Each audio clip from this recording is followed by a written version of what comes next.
ଜାଣିଛି ନା ଶୀତରେ କାହାକୁ ବି ପଢିବା ପାଇଁ ମନ ହଉନାହିଁ, ସମସ୍ତଙ୍କୁ ଅଳସୁଆ ଲାଗୁଥିବ, ନିଦ ଲାଗୁଥିବ, ସମସ୍ତେ ପ୍ରାୟତଃ ବହୁତ ଅବହେଳା କରୁଛ ପାଠରେ। ତୁମର ଜାନୁଆରୀ 2nd ୱିକ୍ ପାଖାପାଖି ତୁମର ଏକ୍ଜାମ ଷ୍ଟାର୍ଟ ହେଇଯିବ, ତ ତେଣୁକରି ତୁମେ କେହି ଡେରି କର ନାହିଁ ହେଲା।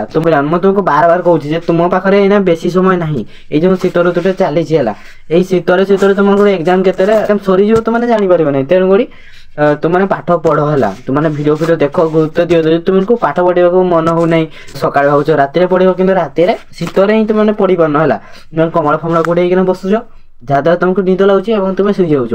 ତ ସେଗୁଡ଼ା କିଛି ନାହିଁ। ତୁମକୁ ଯେତେ ଯଦି ୟୁଟ୍ୟୁବରେ ଭିଡ଼ିଓ ଦେଖୁଛ, ତୁମକୁ ପଢ଼ିବାକୁ ମନ ହଉନାହିଁ, ତ କିଛି କଥା ନାହିଁ, ତୁମେ ୟୁଟ୍ୟୁବରେ ଭିଡ଼ିଓ ମାଧ୍ୟମରେ ବୁଝ ହେଲା। ତୁମେ କ'ଣ ୟୁଟ୍ୟୁବ ଭିଡ଼ିଓ ଦେଖିକି ମଧ୍ୟ ତୁମେ ଅଧିକ ସ୍କୋର କରିପାରିବ ଏକ୍ଜାମରେ। ତ ବେଶୀ ଡେରି କରିବା ନାହିଁ, ଚାଲ ଭିଡ଼ିଓଟି ଷ୍ଟାର୍ଟ କରିବା। ତ ଦେଖ, ଗ୍ରାମାର ହେଉଛି ତୁମଙ୍କର ମୂଳଦୁଆ। ଗ୍ରାମାରରେ କିଛି ପିଲାମାନଙ୍କର ଅଛି ଜିରୋ ନଲେଜ, କିଛି ପିଲାମାନଙ୍କର ଅଛି ଅଳ୍ପ ଅଳ୍ପ ନଲେଜ ଏବଂ କିଛି ପିଲାଙ୍କର ଅଧିକ ମଧ୍ୟ ନଲେଜ ଅଛି। ତ ସମସ୍ତଙ୍କ ପାଇଁ ଆଜିର ଭିଡ଼ିଓଟି ବହୁତ ହି ଗୁରୁତ୍ୱପୂର୍ଣ୍ଣ। ଆମେ ଡିଟେଲ୍ସରେ ଜାଣିବା। ପ୍ରଥମ ତ ଧ୍ୱନି କ'ଣ, ବର୍ଣ୍ଣମାଳା ବିଷୟରେ ଆମେ ଯେତୋଟି ପାଠ ବସି ପାଠ ଅନୁଯାୟୀ ତୁମକୁ ବୁଝାଇବା ପାଇଁ ମୁଁ ଟ୍ରାଏ କରିବି। ତ ହେଲା ପିଲାମାନେ, ଆଜିର ଗୋଟେ ନୂଆ ଭିଡ଼ିଓରେ ସ୍ୱାଗତ କରୁଛି। ଆଜି ଆମେ ହେଲା ତୁମର ଯେଉଁ ଅଛି ଧ୍ୱନି, ବର୍ଣ୍ଣ ଓ ବର୍ଣ୍ଣମାଳା, ତୁମମାନଙ୍କ ମନରେ ଯେତେ ସବୁ ଡାଉଟ୍ ଅଛି ସେ ସବୁ ଡାଉଟ୍ ଗୁଡିକ ଆଜି ଆମେ ଏଇ ଗୋଟିଏ ଭିଡ଼ିଓରେ ତୁମକୁ କ୍ଲିୟର କରିବା ପାଇଁ ଚେଷ୍ଟା କରିବା। ପିଲାର ମେନ୍ ଜିନିଷଟା କ'ଣ, ଗ୍ରାମାର। ଯଦି ଗୋଟେ ପିଲା ଗ୍ରାମାର ହିଁ ଜାଣିବ ନାହିଁ, ପାଠ କିଛି କରିପାରିବ ନାହିଁ। ତୁମର ମେନ୍ ଟପିକ୍ ହେଉଛି ଗ୍ରାମାର। ତ ପ୍ରଥମେ ତୁମକୁ ଗ୍ରାମାରଟି ବୁଝିବାକୁ ପଡ଼ିବ। ତୁମେ ଗ୍ରାମାରଟି ବୁଝିଲେ ହିଁ ଅନ୍ୟ ବିଷୟ ଗୁଡ଼ିକୁ ତୁମେ ଭଲସେ ଲେଖିପାରିବ। ଧ୍ୱନି ଅଛି, ଏ ଜଗତରେ ଅହରହ ନାନା ପ୍ରକାର ଧ୍ୱନି ସୃଷ୍ଟି ହେଉଛି, ଯେମିତିକି ରାସ୍ତାରେ ଗଲାବେଳେ ଗାଡ଼ି ମଟର ସାଉଣ୍ଡ, ମାନେ ତୁମେ ଘରେ ଯେତେ ସକାଳେ ପଢ଼ ସେଥିରେ ଚଢ଼େଇମାନଙ୍କର ସାଉଣ୍ଡ, କୁକୁଡ଼ା ସାଉଣ୍ଡ, ସେମିତି ଅନେକ ପ୍ରକାର ଧ୍ୱନି ତୁମେ ଶୁଣିବାକୁ ପାଉଛ। ମଣିଷ ପ୍ରଭାତର ଶଯ୍ୟା ଠାରୁ, ପ୍ରଭାତର ଶଯ୍ୟା ମାନେ ତୁମେ ଯେତେବେଳେ ମାନେ ସକାଳୁ ଉଠୁଛ ଏବଂ ରାତ୍ରିର ଶଯ୍ୟା କ'ଣ, ମାନେ ସକାଳୁ ଉଠିକି ରାତ୍ରିରେ ଶୋଇବା ପର୍ଯ୍ୟନ୍ତ ଗୋଟେ ମଣିଷ ବହୁତ ପ୍ରକାର ପ୍ରାୟତଃ ଶବ୍ଦ ଶୁଣିଥାଏ। ତୁମେ ବି ଶୁଣିଥିବ, ଲୋକମାନେ ମଧ୍ୟ କଥା ହେଉଛନ୍ତି, କିନ୍ତୁ ଅନ୍ୟାନ୍ୟ ଯେଉଁ ସାଉଣ୍ଡ ଗୁଡ଼ିକ ସେଗୁଡ଼ା ଶୁଣିଥିବ। ସେଗୁଡ଼ା କ'ଣ, ସେଗୁଡ଼ା ହେଉଛି ଧ୍ୱନି। ତ ଦେଖ, କେଉଁ କାହିଁ ଅତୀତ କାଳରୁ ମଣିଷ ନିଜର ମୁଖ ନିଃସୃତ ଧ୍ୱନି ସାହାଯ୍ୟରେ ଭାବ ପ୍ରକାଶ କରିଆସେ। ସେ ଯେଉଁ ମୁହଁରୁ ସେ ଧ୍ୱନି ଗୁଡ଼ିକୁ ବାହାର କରୁଛି, ସେ ଧ୍ୱନି ଦ୍ୱାରା କ'ଣ, ମାନେ ସେମାନେ ତାଙ୍କର ଭାବର ଆଦାନ ପ୍ରଦାନ କରୁଛନ୍ତି ବା କଥାବାର୍ତ୍ତା କରୁଛନ୍ତି ସେଇ ଧ୍ୱନି ଦ୍ୱାରା। ଯେଉଁ ଆମେ କଥା କହୁଛେ ସେଗୁଡ଼ା କ'ଣ କି, ସେଗୁଡ଼ା ହିଁ ହେଉଛି ଧ୍ୱନି। ବୁଝିହେଲା? ତୁମେ ଭାବନି ଯେ ଖାଲି ମଣିଷ ହିଁ ଧ୍ୱନି ସୃଷ୍ଟି କରୁଛି, ତାହା ନୁହେଁ। ଯେତେ ପଶୁ ପକ୍ଷୀମାନେ ଅଛନ୍ତି ତ ସେମାନେ ମଧ୍ୟ ତାଙ୍କର ଭାବ ପ୍ରକାଶ ପାଇଁ ଅନ୍ୟାନ୍ୟ ଧ୍ୱନି ସେମାନେ ସୃଷ୍ଟି କରିଥାନ୍ତି। କୁକୁଡ଼ା ଯେମିତି କୁକୁଡ଼ା ରାବି ଥାଏ, ତ କ'ଣ ସେମାନେ ବି ତାଙ୍କର ଭାବ ଆଦାନ ପ୍ରଦାନ କରୁଛନ୍ତି ସେ ରାବିବା ମାଧ୍ୟମରେ ହେଲା। ଅନ୍ୟାନ୍ୟ ପଶୁପକ୍ଷୀମାନେ ମଧ୍ୟ ଆଦାନ ପ୍ରଦାନ କରିବା ପାଇଁ ବିଭିନ୍ନ ଧ୍ୱନି ସୃଷ୍ଟି କରିଛନ୍ତି ହେଲା। ମାତ୍ର ମଣିଷମାନଙ୍କ ପରି ତାହା ଏତେ ବ୍ୟାପକ। ଦେଖ, ଆଉ ମଣିଷମାନଙ୍କର ଧ୍ୱନି ଗୁଡ଼ିକ ଯେମିତି ଅର୍ଥ ବୁଝାଉଛି ପୁରା ସ୍ପଷ୍ଟ ଭାବରେ ହେଲା, ତ ସେମିତି ଅଲଗା ଯେଉଁ ପଶୁମାନଙ୍କର ସେତେ ସ୍ପଷ୍ଟ ଭାବରେ କିଛି ଶବ୍ଦକୁ ବୁଝାଏ ନାହିଁ ହେଲା। ତ ସେମାନଙ୍କ ପାଖରେ ବ୍ୟାକରଣ ନାହିଁ, ସେମାନଙ୍କ ପାଖରେ ବ୍ୟାକରଣ ଶାସ୍ତ୍ର ନାହିଁ। ତ ସେମାନେ କ'ଣ, ସେମାନେ ବର୍ଣ୍ଣ ଗୁଡ଼ିକୁ ସେମାନେ ତ ଏତେ ଡିଟେଲରେ ଜାଣିନାହାନ୍ତି। ତେଣୁକରି ପଶୁପକ୍ଷୀମାନଙ୍କର ଏତେ କ'ଣ ସ୍ପଷ୍ଟ ଭାବରେ ବୁଝା ପଡ଼େ ନାହିଁ। ସୁତରାଂ ଧ୍ୱନି ହେଉଛି ଏକ ପ୍ରକାର ନାଦ ବା ଶବ୍ଦ। ଧ୍ୱନି କ'ଣ କି, ଧ୍ୱନି ହେଉଛି ଏକ ପ୍ରକାର ଶବ୍ଦ ହେଲା। ମଣିଷର ମୁଖ ନିଶ୍ଚିତ ଭାବ ପ୍ରକାଶକ ଧ୍ୱନି ସମୂହ ହେଉଛି ଭାଷା ହେଲା। ମନୁଷ୍ୟ ଯେଉଁ ମୁହଁରୁ ତାର ବାହାର କରୁଛେ, ଯେଉଁ ଆମର ଭାବର ଆଦାନ ପ୍ରଦାନ କରୁଛେ ହେଲା। ଧର ଗୋଟେ ମଣିଷକୁ କହୁଛି, ସେ ବୁଝୁଛି, ବୁଝିଲା ପରେ ତାକୁ ରିପ୍ଲାଇ ଦେଉଛି, ଭାବର ଆଦାନ ପ୍ରଦାନ ହେଉଛି ନା। ତ ତାହେଲେ କ'ଣ, ସେଇଟା ହିଁ ହେଉଛି ଭାଷା। ଭାଷା ଭାବ ପ୍ରକାଶର ପ୍ରଥମ ଆୟୁଷ। ଯଦି ତୁମମାନେ କିଛି ଭାଷା ହିଁ ଜାଣିନଥିବ, କିଛି ଲାଙ୍ଗୁଏଜ ଜାଣିନଥିବ, ତ ତୁମମାନେ ଆଉ ଜଣେ ଥରେ କେମିତି ତୁମେ କ'ଣ ଭାବର ଆଦାନ ପ୍ରଦାନ କରିବ? ତ ତୁମେ ଚୀନ ପଡ଼ିଯାଇଥିବ, ତୁମେ ଚୀନ ଭାଷା କିଛି ଜାଣିନଥିବ, ସେତେବେଳେ ତୁମେ କିଛି ଯଦି କିଛି କହିବେ ସେମାନେ ବୁଝିପାରିବେ କି ନା? ବୁଝିପାରିବେନି। ତୁମେ ସେଠି ଭାତ ବି ମାଗିକି ଖାଇପାରିବନି ହେଲା। ତୁମେ ଭୋକରେ ହିଁ ଫେରି ଆସିବ, କାରଣ ତୁମେ କହିପାରିବନି ତାଙ୍କ ଲାଙ୍ଗୁଏଜରେ। ତ ସେଇ ଟାଇମ୍ ମୁଁ ଭାବୁଛି ତୁମେ ସମସ୍ତେ ଭାଷା ଭଲ ଭାବରେ ମାନେ ଧ୍ୱନି ତୁମେ ସମସ୍ତେ ନିହାତି ଭାବରେ ବୁଝିପାରିଥିବ। ଏବେ ଆମେ ବର୍ଣ୍ଣ ବୁଝିବା। ବର୍ଣ୍ଣ କ'ଣ, ମୁହଁରୁ ଯେଉଁ ଶବ୍ଦ ବାହାର କରୁ ହେଲା, ସେଇଟା ଧ୍ୱନି। ଯେଉଁ ତାକୁ ଲେଖିବାକୁ ତାର ଲିଖିତ ରୂପକୁ କ'ଣ କୁହାଯାଏ, ବର୍ଣ୍ଣ ହେଲା। ଧ୍ୱନିମାନଙ୍କୁ ଯେତେବେଳେ ଲେଖାଯାଏ ସେଟା ସେଥିରେ ବର୍ଣ୍ଣ ହୋଇଯାଏ। ଯେତେ ପର୍ଯ୍ୟନ୍ତ ପାଟିରୁ କୁହାଯାଏ ସେଟା କ'ଣ ଧ୍ୱନି, ଯେତେବେଳେ ଲେଖା ହେବ ତାକୁ ସେଟା ବର୍ଣ୍ଣ ହେଇଯିବ। ଅର୍ଥାତ୍ ଧ୍ୱନି ବର୍ଣ୍ଣମାନଙ୍କର ବର୍ଣ୍ଣିତ ବା ରୂପାୟିତ ହେଲା। ଧ୍ୱନିକୁ ବର୍ଣ୍ଣ ମାଧ୍ୟମରେ ତାକୁ ରୂପାୟିତ କରାଯାଇଥାଏ ବା କୌଣସି ଗୋଟେ ରୂପ ଦିଆଯାଇଥାଏ। ଯେଉଁ ବର୍ଣ୍ଣ ଗୁଡ଼ିକ ଧ୍ୱନିମାନଙ୍କର ଲିଖିତ ସଂକେତ ହୋଇଥିବାରୁ ତାକୁ କ'ଣ କୁହାଯାଏ, ଲିପି କୁହାଯାଏ ତାକୁ ହେଲା। ତାର ବର୍ଣ୍ଣକୁ ମଧ୍ୟ ଅକ୍ଷର କୁହାଯାଏ। ବର୍ଣ୍ଣକୁ ଆଉ କ'ଣ କୁହାଯାଏ, ଏହି ବର୍ଣ୍ଣକୁ ଅକ୍ଷର ମଧ୍ୟ କୁହାଯାଏ।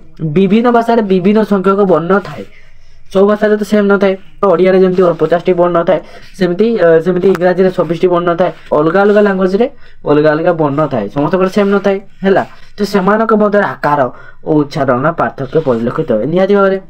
ভিন্ন ভিন্ন বর্ণ থাকে তো সেই বর্ণ মানଙ୍କର ଉଚ୍ଚାରଣଗତ ତ ପାର୍ଥକ୍ୟ ନିହାତି ଭାବରେ ଦେଖାଯାଏ କାରଣ ଦେଖ ଆମେ ଓଡ଼ିଆରେ କହୁଛେ ଅ ହେଲା ଇଂରାଜୀ ଲେଖୁଛେ ଏ ଓ ଏ ଦେଖ ବୁଝି ହେଲା ନା ଆମର ଓଡ଼ିଆରେ ମଧ୍ୟ ଏ ଅଛି ହେଲା ଓଡ଼ିଆରେ ମଧ୍ୟ ଏ ଅଛି କିନ୍ତୁ ପ୍ରଥମ କ'ଣ ଅଛି ଓ ଇଂରାଜୀରେ ସେମିତି କ'ଣ ପାର୍ଥକ୍ୟ ଦେଖା ଏବେ ଆମେ ଜାଣିବା ଯେ ବର୍ଣ୍ଣମାଳା କ'ଣ ଓଡ଼ିଆ ଭାଷାରେ ଲେଖାପଢ଼ା ନିମନ୍ତେ 49ଟି ବର୍ଣ୍ଣ ବ୍ୟବହୃତ ହେଉଛି ତ ଏହି ବର୍ଣ୍ଣ ସମୂହକୁ ଓଡ଼ିଆ ଭାଷାର ବର୍ଣ୍ଣମାଳା କୁହାଯାଏ ବର୍ଣ୍ଣମାଳା କାହାକୁ କୁହାଯାଏ ବୁଝି ହେଲା ଯୋଉ ଆମର ବର୍ଣ୍ଣ ଗୁଡ଼ିକ ରହିଛି ତାହାକୁ ହିଁ ବର୍ଣ୍ଣମାଳା କୁହାଯାଏ ଅବର୍ଗ ବ୍ୟଞ୍ଜନ କୋଉଗୁଡ଼ା ତାଲବ୍ୟ ସମୁଦ୍ର ଦନ୍ତ ସହ ଅନୁସାର ବିସର୍ଗ ଚନ୍ଦ୍ରମନ୍ତ୍ର ହେଲା ଏଗୁଡ଼ା ତୁମର ଅବର୍ଗ ବ୍ୟଞ୍ଜନ ତାପରେ କ'ଣ ପୂର୍ବରୁ ଆମେ ଜାଣିଛୁ ଯେ ଧ୍ୱନିର ଲିଖିତ ରୂପ କ'ଣ ହେଉଛି ବର୍ଣ୍ଣ ମାତ୍ର 49ଟି ବର୍ଣ୍ଣର 50ଟି ଧ୍ୱନି ନାହିଁ ଯୋଉ ଆମେ କହୁଛେ 50ଟି ବର୍ଣ୍ଣ କ'ଣ 50ଟି ଧ୍ୱନି ଅଛି ନା ଯେମିତି ତୁମର ହେର୍ଷେଇ ଦୀର୍ଘେଇ ଦେଖା ଇ ଇ ଉଚ୍ଚାରଣ ବେଳେ ହେଉଛି ଇ ଇ ସେମିତି ବର୍ଗେ ଜ ଅନ୍ତସ୍ଥ ଜ ସେଇ ଜ ହିଁ ଉଚ୍ଚାରଣ କରୁଛେ ନା ନା ଆଉ କିଛି ଉଚ୍ଚାରଣ କରୁଛେ ସ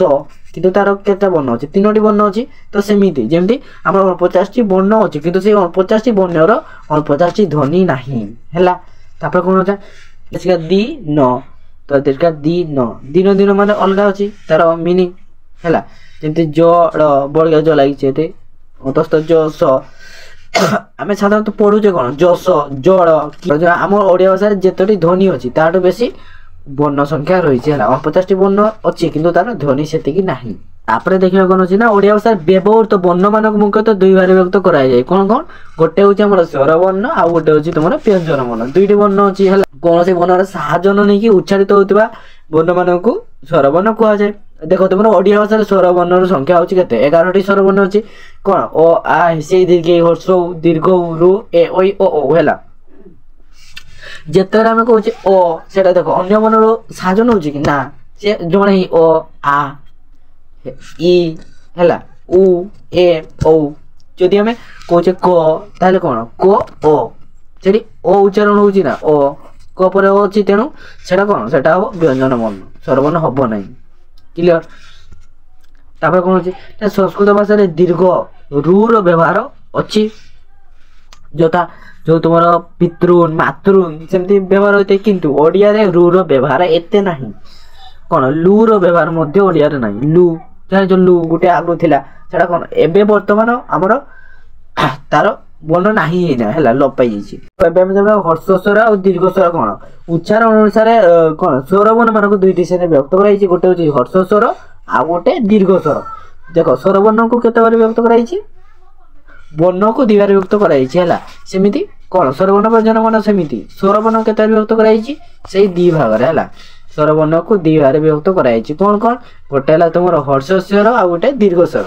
ଉଚ୍ଚାରଣ ଯେତିକି ସମୟ ଲାଗେ ଦୀର୍ଘ ସ୍ୱରର ଉଚ୍ଚାରଣ ତାଠୁ ଅଧିକ ଦେଖ ହର୍ଷ ସ୍ୱର ଟିକେ କମ୍ ସମୟ ଲାଗେ ଯେମିତି ଓ ଓ ଇ ରୁ କ'ଣ ବେଶୀ ସମୟ ଏତେ ଲାଗୁନି ଆ ଯେତେ କହୁଛେ ଆ ଦୀର୍ଘେଇ ଦୀର୍ଘ ଏ ଓଇ ଓ ଓ ଟିକେ ଅଧିକ ସମୟ ଲାଗୁଛି ତ ସେଥିପାଇଁ ତାକୁ ଦୀର୍ଘ ସ୍ୱର କୁହାଯାଏ ଆଶା କରି ସମସ୍ତେ ବୁଝିପାରୁଥିବ ଓ ଠାରୁ ଓ ପର୍ଯ୍ୟନ୍ତ 11ଟି ସ୍ୱର ବର୍ଣ୍ଣକୁ ମାତ୍ର 8ଟି ଧ୍ୱନି ଅଛି ଯେମିତି ଓ ଆ ଇ ଉ ଏ ଓଇ ଓ ଓ ହେଲା 8ଟି ଧ୍ୱନି ଅଛି ତ ଏଠିରୁ ଏ ଓଇ ଦୁଇଟିକୁ ସମ୍ପୃକ୍ତ ସ୍ୱର ବା କ'ଣ ସନ୍ଧ୍ୟାକ୍ଷର କୁହନ୍ତି ଏ ଆଉ ଓଇକୁ ହେଲା ଏ ଆଉ ଓକୁ ଏଇ ଦୁଇଟିକୁ ସମ୍ପୃକ୍ତ ସ୍ୱର ବା ସନ୍ଧ୍ୟାକ୍ଷର କୁହନ୍ତି ତ ଦେଖ ପିଲାମାନେ ତାପରେ କ'ଣ ଏଠି ଏକ୍ସାମ୍ପଲ ଦେଇଛି ଯେମିତି ଓ ଆଉ ଇ ମିଶା କ'ଣ ହେଉଛି ଓ ଇ ଯେତେବେଳେ ଆମେ ସାଧାରଣତଃ ଯେତେବେଳେ ସ୍ପିଡରେ ଉଚ୍ଚାରଣ କରୁଛେ ଓ ଇ ସେମିତି ଏକ୍ସାମ୍ପଲ ଏଇଟା ଗୋଟେ ଦେଇଛି ଓ ହର୍ଷ ହେଉଛି କ'ଣ ହେଉଛି ଓ ହେଇଯାଉଛି କ'ଣ ଗୌରବ ଏକ୍ସାମ୍ପଲ ଗୋଟେ ଦେଇଛି ତ ଏଠାରେ ଦୁଇଟି ଲେଖାଏଁ ସ୍ୱର ବର୍ଣ୍ଣର ସଂଯୁକ୍ତ ହୋଇଛି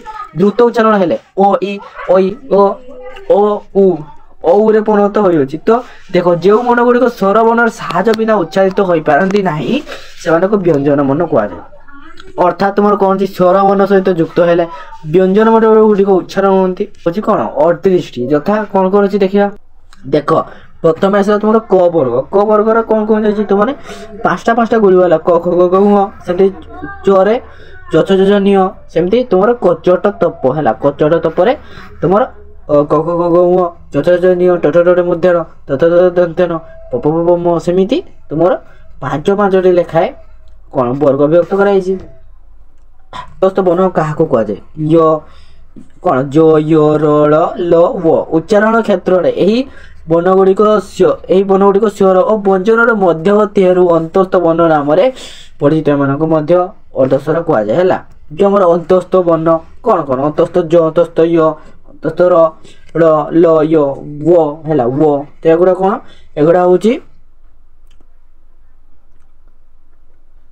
এই বর্ণগুলির স্বর ব্যঞ্জন বর্ণ, এটা হচ্ছে অন্তস্থ বর্ণ। তো তালবেশ মুদাস দন্ত স, এই বর্ণগুলিক উচ্চারণ ক্ষেত্রে মুখর অধিক উষ্ম ও উষ্মতা নির্গত হইଥାଏ। যেতে আমি উচ্চারণ করছে তালবেশ স, সেটার কোণ মুহଁରୁ ଗୋଟେ ଗରମ ହାବା ଆସୁଛି ନା, ତ ସେଇଥିପାଇଁ ତାକୁ ଉଷ୍ମତା ବର୍ଣ୍ଣ ବା ଉଷ୍ମ ବର୍ଣ୍ଣ କୁହାଯାଏ।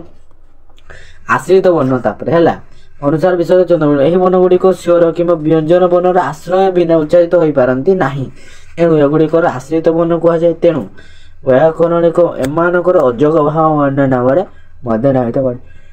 ଏହି ଯେଉଁ ଆଶ୍ରିତ ବର୍ଣ୍ଣକୁ ଅଯୋଗ ଭାବ ବର୍ଣ୍ଣ ମଧ୍ୟ କୁହାଯାଇଛି, କାରଣ ଏହା ସ୍ୱର ବର୍ଣ୍ଣ ଓ ବ୍ୟଞ୍ଜନ ବର୍ଣ୍ଣର ବିନା ସାହାଯ୍ୟରେ ସେ ଉଚ୍ଚାରଣ ହୋଇପାରିବ ନାହିଁ।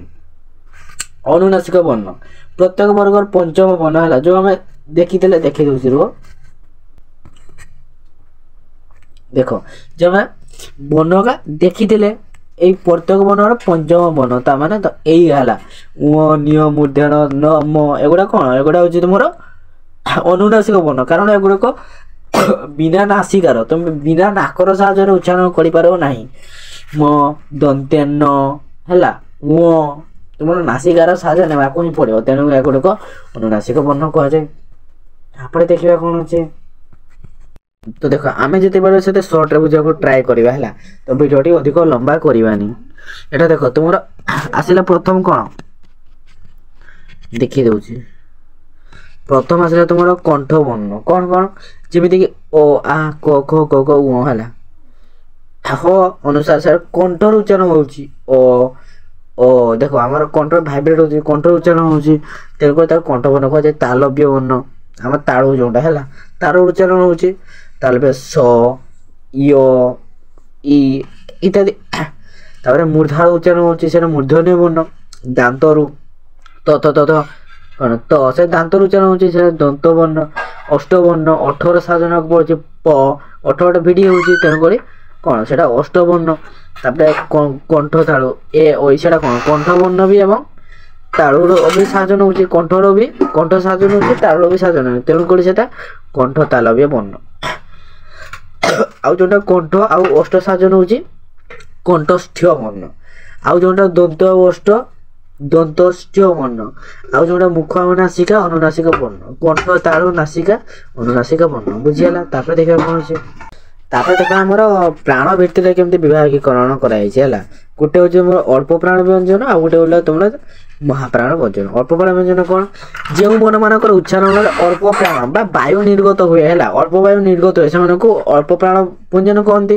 ପ୍ରତ୍ୟେକ ବର୍ଗର ପ୍ରଥମ, ତୃତୀୟ, ପଞ୍ଚମ ବର୍ଣ୍ଣ ଅଳ୍ପ ପ୍ରାଣ ବ୍ୟଞ୍ଜନର ଅନ୍ତର୍ଗତ ହୋଇଥାଏ। ବର୍ଗ ବ୍ୟଞ୍ଜନର ବିଭାଗୀକରଣ ହେଇଥିଲା ହେଲା, ତ ତାର କୋଉ କୋଉ ବର୍ଣ୍ଣ? ତୃତୀୟ, ପ୍ରଥମ, ତୃତୀୟ, ପଞ୍ଚମ, ସେଗୁଡ଼ା ହେଲା ତମର ଅଳ୍ପ ପ୍ରାଣ ବ୍ୟଞ୍ଜନ। ତାର ତପ ହେଲା ସେ କଚଟ ତପ ବର୍ଗର ଦ୍ୱିତୀୟ ଓ ଚତୁର୍ଥ ବର୍ଣ୍ଣ ମହାପ୍ରାଣ ବର୍ଣ୍ଣ ଅନ୍ତର୍ଗତ। ଏଇଟା ପ୍ରାୟତଃ ତମର କୋଶ୍ଚିନ୍ରେ ଆସେ ହେଲା। ଅଘୋଷ ବ୍ୟଞ୍ଜନ କ'ଣ? ଦେଖ ଯେଉଁ ବ୍ୟଞ୍ଜନ ବର୍ଣ୍ଣ ଗୁଡ଼ିକର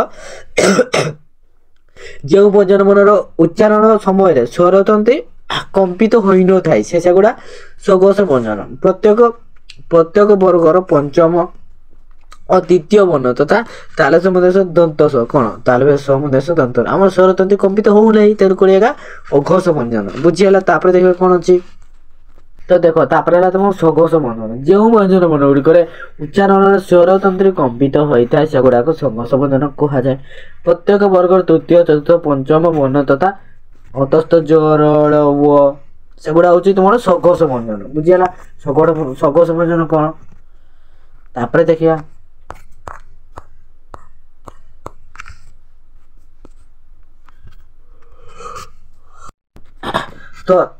ତ ଦେଖ ପିଲାମାନେ ଏବେ ଟାଇମ୍ ହେଇଯାଇଛି ତୁମର କ୍ୱେଶ୍ଚିନ୍ ଆନ୍ସର୍ ହେଲା। କେଉଁ ଗୁଡ଼ିକ ଏକ୍ଜାମ୍ରେ ପଢ଼ୁଛି, କେଉଁ ଗୁଡ଼ିକ ଇମ୍ପୋର୍ଟାଣ୍ଟ, ତୁମମାନଙ୍କୁ ମନ ନିହାତି କ୍ୱେଶ୍ଚିନ୍ ଆସୁଥିବ ଯେ ଗ୍ରାମାର କେମିତି କ୍ୱେଶ୍ଚିନ୍ ଆସିବ। ତୁମମାନେ ସମସ୍ତେ ନିହାତି ଭାବରେ ଭାବୁଥିବ ଯେ ଗ୍ରାମାର ତ ଆମେ ପଢ଼ୁଛେ ହେଲେ ଗ୍ରାମାର ତୁମମାନଙ୍କୁ କ୍ୱେଶ୍ଚିନ୍ ନ ଦେଖିଲେ, ଦେଖ ତୁମମାନଙ୍କୁ କ୍ୱେଶ୍ଚିନ୍ ନ ଦେଖିଲେ ଯେ ତୁମମାନେ କେହି କ'ଣ ବିଶ୍ୱାସ କରିପାରିବ ନାହିଁ ଯେ ତୁମର କେମିତି ଭାବରେ କ୍ୱେଶ୍ଚିନ୍ ଆସୁ।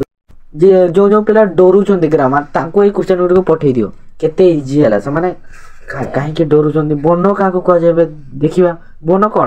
ଯୋଉ ଆମର ଧ୍ୱନି ମାନଙ୍କର ଲିଖିତ ରୂପକୁ ବର୍ଣ୍ଣ କୁହାଯାଏ।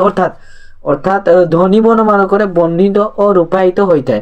ବର୍ଣ୍ଣ ଧ୍ୱନି ମାନଙ୍କର ଲିଖିତ ସଂକେତ ହୋଇଥିବାରୁ ତାହା ଲିପି। ତାପରେ ବର୍ଣ୍ଣକୁ ଅକ୍ଷର କୁହାଯାଏ। ବର୍ଣ୍ଣକୁ କ'ଣ କୁହାଯାଏ? ବର୍ଣ୍ଣକୁ ହିଁ ଅକ୍ଷର କୁହାଯାଏ।